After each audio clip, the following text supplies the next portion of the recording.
We're also very glad to have a new contributor to Newsmax. His name is Senator Rick Santorum. And Senator Santorum has been a tremendous leader in both the public and the private in leading Americans into that whole sphere of important values and championing values. Many of you know him as a senator. Of course, came from the Pittsburgh area in Pennsylvania, was a member of Congress, served 2 terms in Congress, and then ran for Senate. Pennsylvania, as you know, is usually a Democratic state, and Rick has won election after election there. He served for 12 years in the Senate out of the state of Pennsylvania. This is a huge testament, and I think it was because he speaks from his heart, he walks the walk, he tells people like it is, and that resonates, and that's why Donald Trump traditionally has done very well in the state of Pennsylvania. Rick, of course, continued his public service by speaking out, going into public life. He was, for a while, at CNN. Fortunately, he made a step up to Newsmax. He has been a New York Times best-selling author.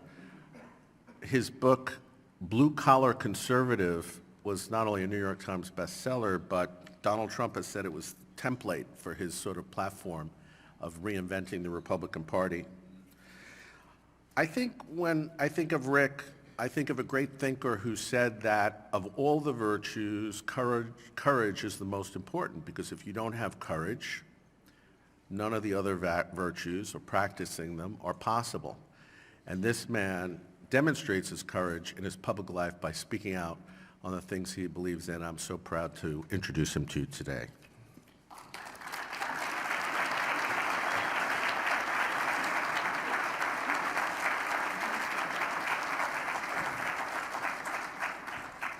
Thank you very much, Chris. It's really been an honor to work at Newsmax. I appreciate you saying I took a step up. The reality is I was canceled by CNN, fired by CNN for saying something that was objectively true. But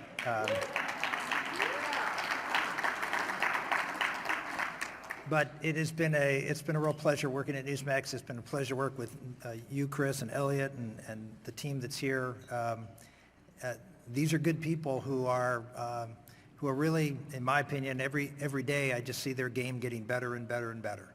And that's what we need. We need people who have the right values, who honor and respect the truth, and are willing to have the courage to go out and tell the truth. So it's an honor to be with you, Chris, and your team at Newsmax. Thank you. It's also to be, Mark Meckler talked earlier, it's also great to be part of the COS team. And, I just want to reiterate something that Mark said. COS, Newsmax, they're secular organizations, but there is a real spirit in both those organizations, in particular COS, because, COS has chaplains that are on staff. They have ministry programs for all of their employees, for their volunteers. It is an intentionally Christian organization that nurtures the whole person in their organization and anyone volunteering with them. And I have just been blown away by the intentionality of an organization that's a grassroots political organization, but knows where the real power is. And that is the power of prayer. So it's a pleasure to be with COS, and thank you, Mark, for having me on board there. I want to thank all of you. I'm doing my thanks at the beginning. I want to thank all of you for all the great work that you do, for trying to bring the gospel to a country, and for engaging in the fight. One of the things that we as Christians believe is that you have your first life, and then the life after you accept Jesus Christ is your second life. Some people say born again, whatever it is, but your life changes once you put Christ at the center of your life. And for me to come up here and talk to a group of communicators in faith is a little daunting to me, and I just want to, particularly since before I got into politics, I wouldn't have dared come anywhere near this organization or anything like it. I know this sounds strange to people when I say this, but it's true. I came to the United States Senate and I found the Lord. But before I was in the United States Senate, I was not. someone who I could check all the boxes if it was a theological test. Yeah, I knew what the faith was. But Jesus and my faith was a part of my life. It wasn't the center of my life. And that changed when I came to the United States Senate. Before then, I was a very driven, busy guy. Anybody who knows me knows that I am I don't drink caffeine, never touch the stuff. I sleep 4 or 5 hours a night, and I just go all day. I remember during the campaign, I ran for president in 2012, and I was doing 7, 8 town hall meetings a day. I did 9 interviews today here, and we were doing so well that Mitt Romney said, I got to keep up with Santorum. I got to start doing what he's doing. 5 days. That's how long it lasted, 5 days. He started saying really stupid stuff like he's severely conservative and all those kinds of. That's when he was trying to do what I was doing. So you have to understand that I was a very driven person. But I wasn't driven because of faith or anything else. I was just ambitious. And I had a mission to serve, and so I just ran. I have 3 degrees, and I was working a full-time job and going to full-time law school, and then I was working at a big firm and running for Congress and just running for Congress again and going on, then running for the Senate while I was serving in Congress. And I finally get to the United States Senate at the age of 36, and I realized I had 6 years. I'd never had 6 years to think about anything. Never had any time to really think. I was a man on the move. And 2 things happened to me when I came to Congress, to the Senate. Number one, a senator, came up to me and said, hey, have you ever thought about going to a Bible study? I said, well, I'm Catholic. Bible, yeah, maybe, we know a little bit about the Bible, but never been to a Bible study. And I said, yeah, I got 6 years. I don't have to start running again. I've got a little time. And then at the same time, good friends of ours, I'd moved my family to Washington because I became senator. You couldn't do both. And a person said, you need to go to this church. I'm Catholic, and I went to this church. I walked into this church, and I sat there, and the pastor got up, and he preached the gospel like I'd never heard the gospel been preached before. And I was just blown away. My life was just shattered in many respects. And I walked out, and I was so pumped up, but by the time I got into the car, I was angry. Because I was 36 years old, 37 then, and I had never heard the gospel preached. I say this to all of you who are preaching the gospel. I heard a lot of gospels being preached, but I never heard the gospel preached. Because people always sort of sugarcoat the gospel, dumb down the gospel, but they don't really preach the gospel. So a pastor and a colleague put me on a journey that changed my life. Within a year, I was just on fire. And faith just became just so alive to me. Christ became alive to me. And something happened. In 1996, this was 1996, 95, 96. We had a bill on the floor of the United States Senate called the Partial Birth Abortion Ban Act. Now, many of you guys know of that debate that I had with Barbara Boxer. What you probably don't know is, after being in public life for almost 6 years, I had never said the word abortion in any debate. I had never talked about that issue. In fact, I had pledged never to talk about that issue, because that's a killer issue. There's one thing to vote pro-life, another thing to be pro-life, and a third, not to be pro-life, but to actually advocate for it. The left doesn't mind if you vote the wrong way. They don't want you to tell anybody about it. They don't want you to try to convince anybody that they're wrong. That's when they come after you. And that's what happened to me. By sheer circumstance, the sponsor of the bill abandoned the bill because it was hurting him electorally back home. And nobody else, let me repeat this, no one else wanted to manage the bill. 55 Republican senators, no one wanted to manage the bill. So let Mikey do it, Ricky. But for me, it was like, I just felt this call to do it. I learned something then, that for years I had gone out and done what I wanted to do, and I kept God at a distance. And I believe that God speaks in whispers. And unless you're close to him, you're never going to hear what he's got to call for you in his life. So I got close enough that I heard God's whisper, and my life changed, because then I became the pro-life senator. Not just in 96, but for years, every major issue on abortion, I was the lead dog. And then other issues began to crop up. Marriage. So I wrote this book talking about the family called It Takes a Family. It was in response to Hillary Clinton's book, It Takes a Village. And I wrote that book, and I predicted that the left, who has taken over every institution in the country by then, it's 20 years ago. They've taken over the media. They've taken over Hollywood. They took over long ago higher education, and they took over our schools. They've taken over corporate America. They've taken over our labor. They took over everything, and there's only two institutions of America left. It's the thesis of the book. And what are those two institutions? The church and the family, and they were coming for both. And I said, they're going to come after marriage, and then they're going to come after gender. They're going to do all these things, and everybody thought, you're a radical, you're an extremist, you're a slippery sloper. And they went after me. Oh, I mean, they went after me when I was pro-life, and I stood up to them. But then they really went after me when I went after all of that.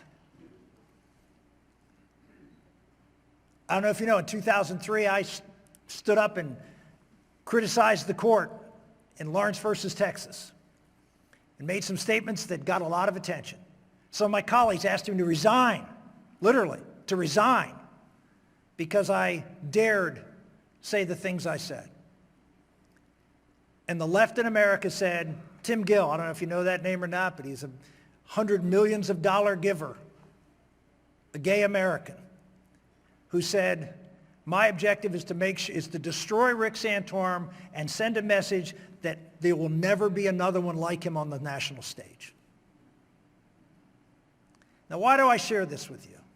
To sort of puff up my chest and say, gee, what a great guy I am. No, I was the canary in the mine shaft 20 years ago. They got me. They spent tens of millions of dollars back when that was a lot of money to defeat me, and they did. They crushed me. They crushed me. I lost by 18 points, the largest of any incumbent senator in 30 years. By the way, I always have to thank Blanche Lincoln from Arkansas, who 8 years later, lost by more than I did. So now I don't have that record anymore.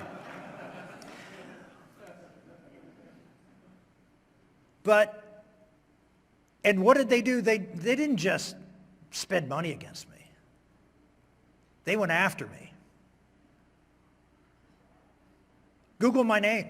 I hesitate to say that.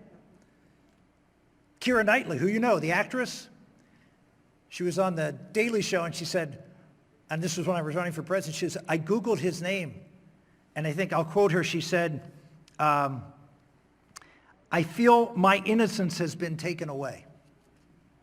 That's how grotesque it is. And my family lives with that every day. Because when you Google my name, that's the thing at the top. You say, how did it say at the top? Because the left never sleeps. If you stand up to them, they will make it a mission to crush you. Now, you know that now. 20 years ago, I was saying, it's coming. It's coming. How does it stay on top? Because every day someone has to click on that site to make sure that it stays where it is. Every day. I always say the left is like the eye in Mordor. You know the eye in the Lord of the Rings? What's unique about that eye? There's only one thing different than that eye and your eye. That eye doesn't have an eyelid. It never sleeps. Satan, the devil, they don't sleep.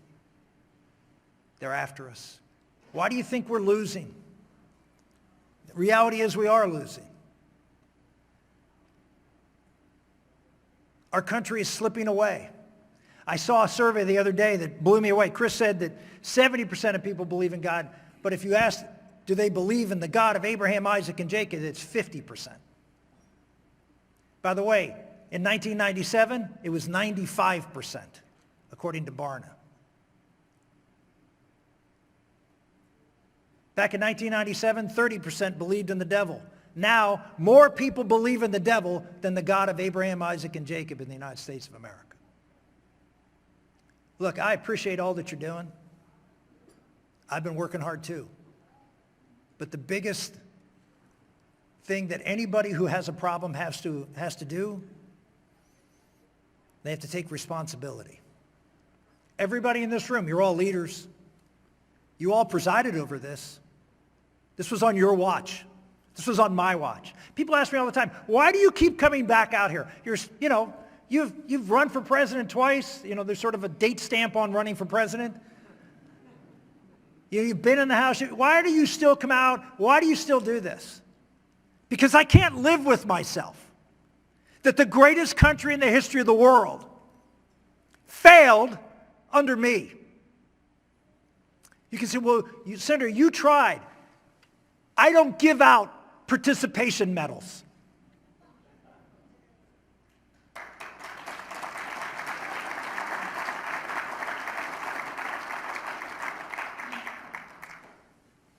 We have to own the fact that in spite of all the tremendous work, and I know I'm talking to people who are out there trying, but it isn't good enough.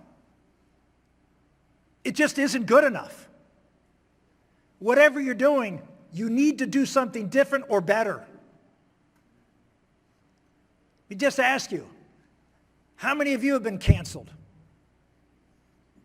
How many of you have been fired for what you believe in? How many of you have been arrested for what you believe in? How many of you have even lost a friend for what you believe in? A third of the people, somebody told me this today, a third of Christians in the workplace today are afraid to say anything at their workplace about what they believe. With all due respect, what cowards. What is it you're afraid of losing? Maybe your soul? Here's the issue. This is what I've come to believe. The reality is we have it too good in this country. We're still, with all the problems we have, we're still probably the freest country in the world. Probably hasn't affected you yet that much. People like, I'm sitting next to Jason Wells with Give, Send, Go. And he's being called up to the Canadian Parliament to give testimony, and they're ripping him up because he stood up to Justin Trudeau and funded the truckers in Canada. Stand up, give him a round of applause.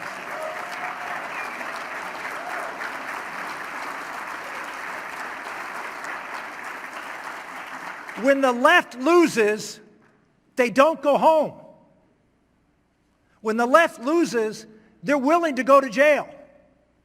They're willing to intimidate their corporate boards. They're willing to quit their jobs.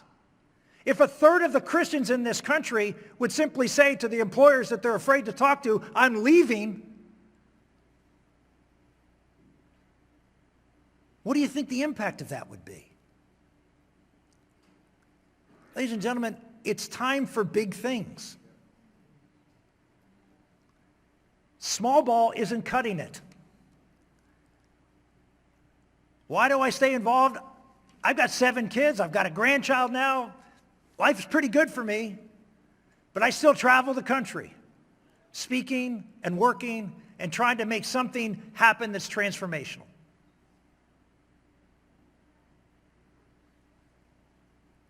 And my challenge to you is, think about what God has planned for you. I don't know what it is. You've got to get close. You got to listen. But I guarantee you that God is calling you to do something big. He needs you. Our country needs you. You guys are in the game. You're already pregnant. At some point, they're going to come after you. They may not yet, because you may have not offended them in some way, but they're going to get you.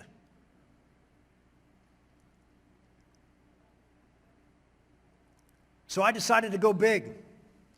And one of the things I decided to do, because I'm not in the faith realm, I tried making Christian movies. I was terrible at it. By the way, nobody in Hollywood wanted to work for me. Wonder why. They Googled my name. So I decided to do something in the political world that I thought was transformational. And that's why I decided to join Convention of the States. Now, why Convention of the States? I never even supported Convention of the States until 8 months ago. I thought it was a radical idea. And then I thought, well, we're sort of at that time, aren't we? We're sort of at the time in America where we have to break the glass and pull the cord that says pull here in case of emergency. I think we have to come to that collective realization that things are not going to get better on their own doing what we have been doing. And so I decided to take a look at this and ran into Mark Meckler after I got fired by CNN, canceled by CNN to get fired, got canceled. And he pitched me on this idea because I was giving talks like this. He said, you need to look at this. And I said, no, I've heard it's a bad idea. He said, well, have you read anything about it? I mean, other than the fact that you have a pamphlet there before that, have you ever read anything about it? If you're like most people in America, and certainly most people who are involved in organizations, even conservative organizations, you know nothing about it. I didn't, and I didn't know anybody that did. Yet, there are millions of people across this country who are getting motivated because they see this as an opportunity to save America. Now, I know and you know that's not going to save America. When your culture is decaying as badly as it is, it's not going to save America. But at least it will give it some oxygen to give you a chance to do that. Because what it does is use a principle, is use a part of the Constitution itself, Article 5, in which the founders put in place a mechanism to call back the power of Washington without getting Washington's permission. They gave it to the state legislatures. I'm sure they looked around and said, who could we possibly get that are willing to stand up to the state to the Congress? And the answer was, well, the people who we gave all the power to, that if this moment came, they would have had all that power taken from them, which is exactly what's happened. All the power is being accumulated in Washington, D.C. We're seeing authoritarianism that I never saw before, and we're seeing it, frankly, from both parties. $30 trillion doesn't get spent by one party. $30 trillion deficit doesn't happen with just one party. And presidents, I hate to say it, Republican and Democrat, are running over the Constitution to get their way. I expected that from the left. I didn't expect it from ours, and I didn't expect our people to cheer it. I agreed with what he did. But ladies and gentlemen, if we're going to measure what we're going to support in this country by just what they do and not how they did it, then we might as well go and create a dictator who we agree with, because that's what we'll have. And the Convention of the States gives us an opportunity to bring the state legislatures together to propose amendments to limit the power and fiscal purse of the federal government. So that's my big thing. That's what I've invested my time. I've been to 10 state capitals this year. Beautiful places like Pierre, South Dakota, and Charleston, West Virginia, and Lincoln, Nebraska, and Cheyenne, Wyoming. All talking to legislators to try to get them to help try to save America. I don't know whether we're going to win or not. I don't even know whether if we get a convention of the states, whether we'll pass any big amendments and make a huge difference. But we tried. We gave it our best. We were willing to risk it all. We are at a time in America, it's a great time. You know, there's so many times in American history you look back and you think, you know, things are so good, and you look back and say, wow, this was such a peaceful time, it was such a good time. You know, why can't we have a time like this? But this is the time when patriots are forged. This is a time when saints are made. This is a time where sacrifice leads to salvation. We're not just losing America. You heard the numbers. We're losing souls. They're not even hearing of Jesus Christ. They're not even aware. I mean, when you were growing up, it was a different culture. Now they're being taught everything but the truth. And it happened because of us.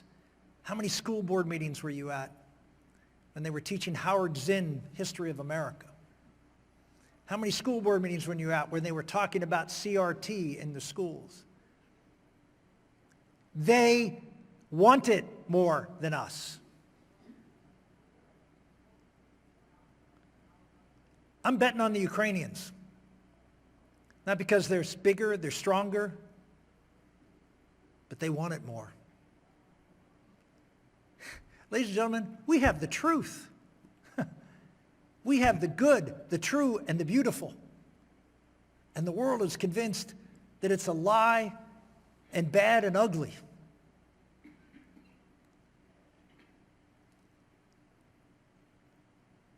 I appreciate so much that you're in the fray. You are in the arena.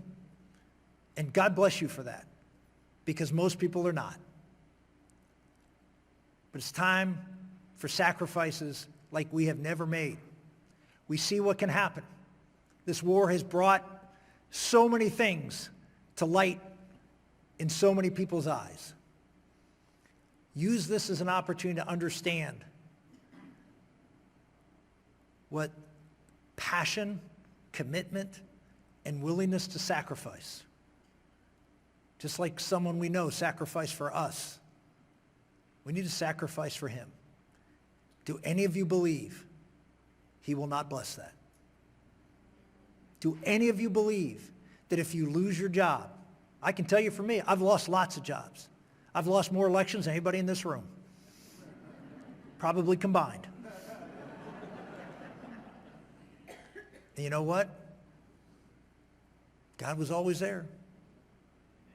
Look, I mean, I'm working for Newsmax. I'm doing, in my opinion, I'm doing what the Lord wants me to do after failure after failure. Don't worry about failure. Don't worry about people saying nasty things about you. You know what my favorite verse is? My final comment.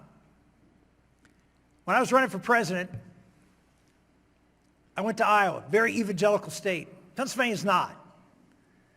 And so I never got this question. I would go to Iowa, go to these meetings, people say, what's your verse? What do you mean? What's your Bible verse? What's your life verse? I mean, all these different verses. And I said, all of them? And then I realized what they were asking, and I thought, well, I better get a verse. And then I thought to myself, no, I'm not going to get a verse because it's going to politically benefit me. So I was then convinced never to have a verse because I would be doing it for the wrong reason.